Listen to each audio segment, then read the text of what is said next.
안 되는 논리입니다.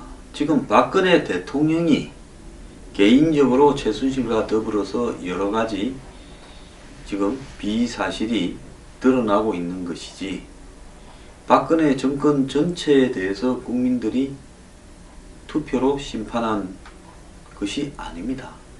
그렇기 때문에 이 박근혜 대통령 혼자에 대한 문제다라고 저는 그렇게 해석이 되고요. 그렇다면 대통령은 국회에서 탄핵이 의결되면 이 직무 정지가 되고 그 권한 대행을 황교안 총리가 맡아가는 것이 맞다고 봅니다. 만약에 황교안 총리 또한 박 대통령의 지시를 받고 최순실과 더불어서 그렇게 했다면요, 그건 정말 문제가 되죠. 그쯤 되면 그야말로 저도 거국 중립 내각이 필요하다는 데는 인정을 하겠습니다. 근데 지금 황 총리에 대해서는 단 한마디도 최순실과 관련이 있다라는 부분이 아직은 등장을 안 했습니다.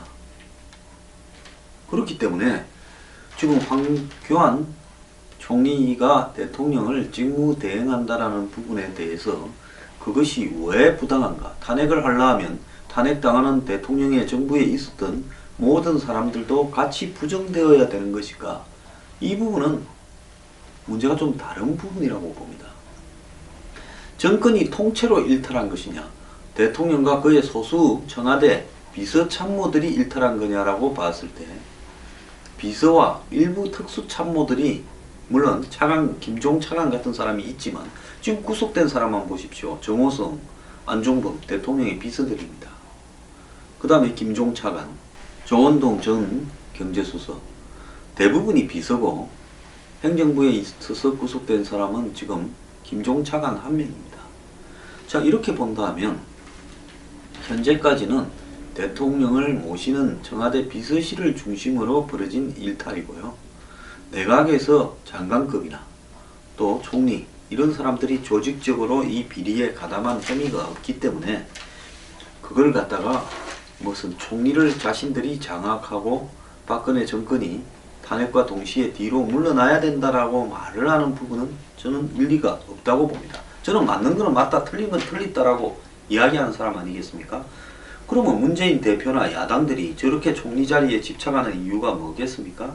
자신들이 총리를 확보하고 있고 그렇게 해서 또 장관들도 다 임명을 할 수 있는 그런 실세 총리를 확보하고 있어야 그 분위기 속에서 대선을 이기기가 쉽다.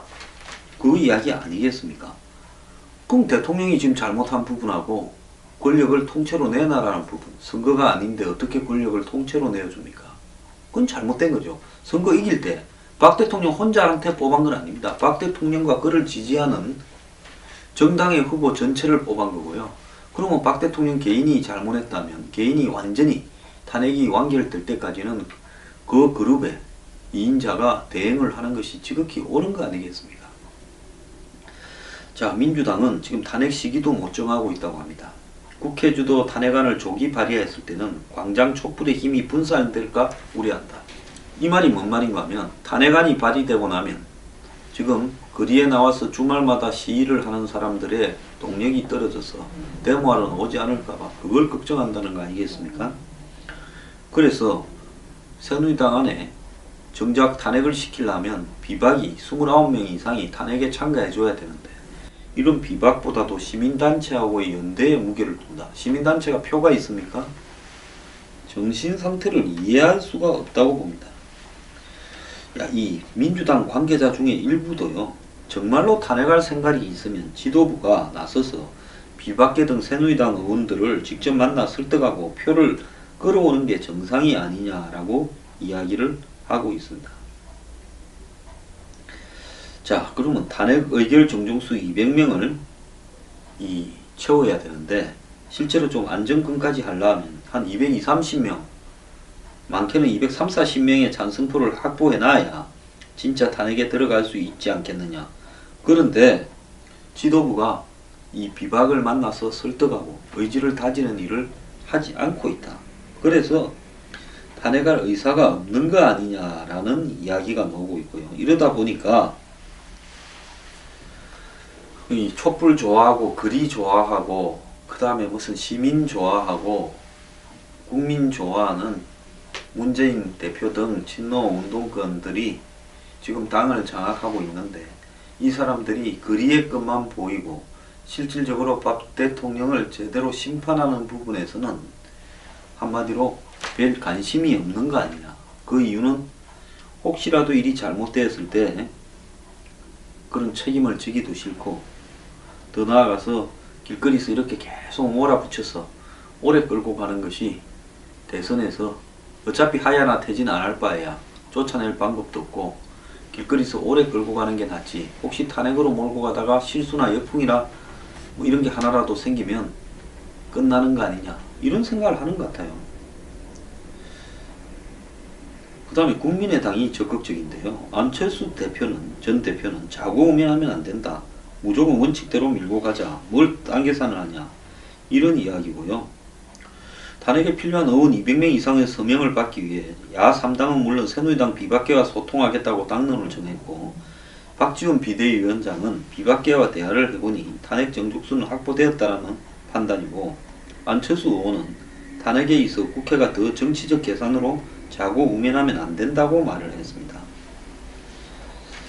자, 민주당은 탄핵을 하는 과정에서 비박계와 이 소통이 되고 비박계를 끌어들였다가 진짜로 두려워하는 것, 문재인 전 대표나 친노가 진짜 두려워하는 것은 그 비박계가 나중에 숫자가 좀 더 커지고 그 민주당의 비주류 김종인, 국민의당과 더불어서 제3지대 정당을 만들어버리는 이런 일이 생기지 않을까 또 두려워하는 겁니다.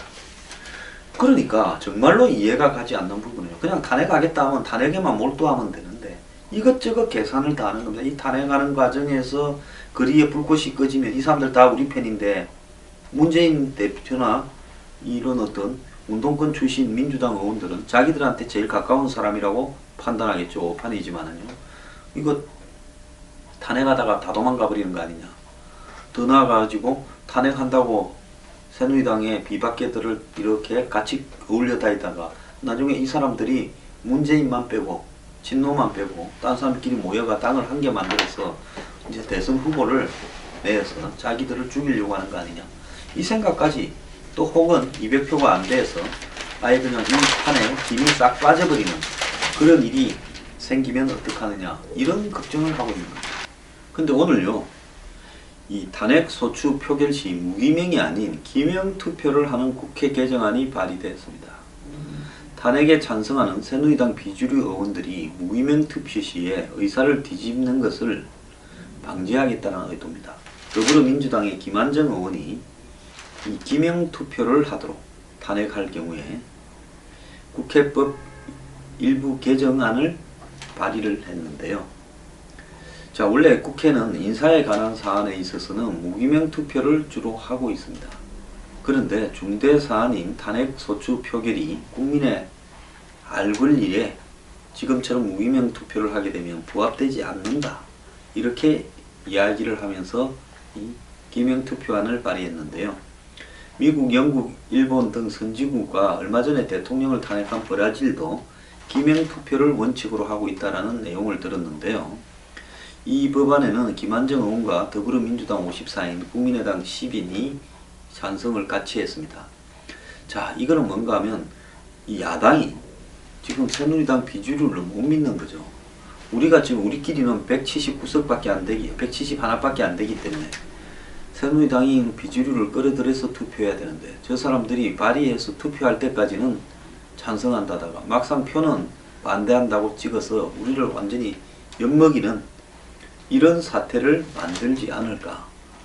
지금 그런 걸 갖다 우려해서 지금 이런 이야기가 나온 겁니다. 자, 이 야당 일부에서는 황교안이 권한 대응을 못 맡게 총리까지 탄핵하자, 이런 이야기도 나왔는데요. 자, 황교안 총리로는 국정 운영이 불가능하다. 그러면 왜 불가능한가 이유를 말해야 될 거 아닙니까? 탄핵을 검토하는 시기에 국회 추천 총리도 논의가 될 거고, 자, 탄핵 대상으로 거론되는 박 대통령이 국회 추천을 이제 안 받겠죠. 이 지나간 일이다. 왜? 옛날에 날 죽이지 말고 나하고 좀 내가 권력을 좀 양보할 거니까 너가 총리 추천하고 장관 몇 개 던져줄 거니까 같이 한번 가보자. 이런 의미로 총리 추천을 제안했는데 이제 탄핵을 시키고 했다 하는데 기왕에 내가 죽을 바에야 다 안고 죽지 왜 너네들 말을 듣겠냐. 이제 물 건너간 이야기다. 그건 탄핵한다고 할 때 생각하고 한 말이 아니다. 탄핵을 한다면 내가 왜 너네들 말 듣냐. 끝까지 한번 가보자. 이렇게 될 수밖에 없는 거 아닙니까? 자, 그래서 국민의당도 또 웃겨요. 박 대통령 거부 가능성과 상관없이 자체적으로 국회 추천 총리 선정 절차에 들어간다는 겁니다. 떡줄 사람들은 생각도 안 하는데 한마디로 어떻게 해보겠다고 하는 야당의 정신 상태가 저는 이상을 합니다. 야권 일각에서는 지금 야당이 거부해서 있는지 없는지 존재감도 없어진 김병중 총리 내정자를 이제라도 받아들이자 이런 말도 나온답니다. 자, 이게 말이 됩니까? 야당이요 총리 문제에 꼬인 거는 애초부터 총리 문제에 대해서는 말을 하지 말았어야 되는 겁니다. 처음부터 총리는 말도 꺼내지 마라. 우리는 그냥 법대로 탄핵하겠다. 뭐 총리 이야기 왜 해? 우리 던져줘도 안 먹는다. 우리가 무슨 썩은 고기나 먹냐. 이렇게 하고 갔으면요 지금 복잡할 게 한 개도 없습니다. 대한민국에 무슨 총리가 뭐 대단합니까? 총리를 확보하고 거기에 장관들을 다 확보하고 대통령은 이선 퇴진시키고 총리들은 자기가 추천하고 그 총리가 또 장관들 추천하고 이렇게 해서 대통령은 이선화마나 한마디로 종이 대통령으로 만들고 국정은 야당이 운영하면서 대선도 그 길에 썩 밀어서 먹어버리겠다. 이런 생각을 가지고 있었는지 모르겠는데 이제 혐의가 있다고 나왔으니까 그런 야당과 대통령 간의 딜은 물 건너간 겁니다. 국민들이 눈을 뜨고 보고 있는데요. 처벌을 해야죠. 그럼 처벌을 하려면 1차적으로 옷을 벗겨야 되니까 탄핵을 해야 되는 겁니다. 자, 그러면 탄핵을 하겠다고 하면 옛날에 목숨이라도 부지시켜 줄게 이름이라도 그냥 박아놓고 갈래 하던 때하고는 이야기가 달라진 겁니다. 목숨을 자르기 위해서 탄핵하는 거 아닙니까? 그러면 목이 달아날 사람이 내가 왜 너네 말 듣냐 이제 나도 내 길 가겠다. 뭐 죽이든지 살리든지 한번 해봐라. 배째일 거 아닙니까? 지금 그렇게 가고 있는데 왜 총리 이야기가 아직도 달라붙어 가고 있냐는 거죠. 근데 총리 운운하지만은 진짜로 문재인 측이 탄핵을 끓이는 이유 중에 하나는 탄핵안이 본격 추진되는 과정에서 새누리당 비박계가 이탈해서 국민의당과 한 덩어리가 되고 밖에 있는 김종인 또 민주당 비주류와 합산해서 공동전선을 형성한다면 탄핵 가면서 동시에 개헌 세력들이 등장을 하게 되고 이 개헌 세력들이 나중에 남아있는 친박하고도 힘을 합쳐서 전체가 개헌으로 가버리는 상황이 될까봐 겁먹고 있다는 겁니다. 현재 대통령으로 제하에서 문재인이 가장 승산이 높은데 왜 우리가 이런 탄핵으로 가는 과정에서 위험 부담을 감수해야 되느냐. 이걸 지금 끓이고 있는 거죠. 두 번째로는 진짜 찬성할 사람이 몇 명 있겠냐. 이렇게 지금 이제 보고 있는데 말은 32명이다 하지만은 김무성, 황영철, 김용태 이 사람들 말고는 진짜 탄핵에 참가해서 이렇게 표를 던질 사람이 별로 없을 것 같아.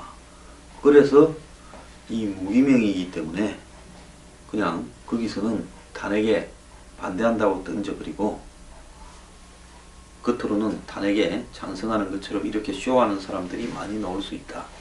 그래서 이 부분에 대해서 장난을 멈추게 사전에 탄핵 발의에 대한 이 확정을 기명으로 좀 받아야 된다. 이런 이야기도 하는 겁니다.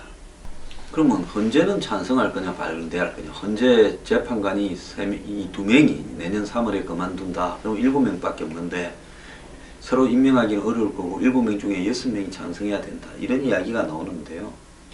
저는 국회에서 이게 통과되고 그 다음에 추가적으로 검찰 수사 또 특검 수사 국정조사 내용이 나오고 국민 여론이 지금처럼 유지된다면 헌재가 탄핵을 뒤집기는 어려울 거라고 보고 있습니다. 결국은요, 이 국회에서 통과가 되면 탄핵이 될 건데 국회 통과하는 부분에서 워낙 한국의 국회의원들의 잔머리가 뛰어나고 이중 플레이가 있고 여야가 다 그렇습니다. 또 총리니 뭐니 말은 꼬아놨고 또 탄핵하다가 혹시 견돼 버릴까 이런 그 이야기까지 다 한꺼번에 머릿속에서 생각하다 보니까 지금 탄핵을 머뭇머뭇하고 있는데요. 기명투표제가 발의되어서 만약에 법률안으로 통과된다면 실제로 탄핵이 이루어질 가능성은 높을 것 같습니다.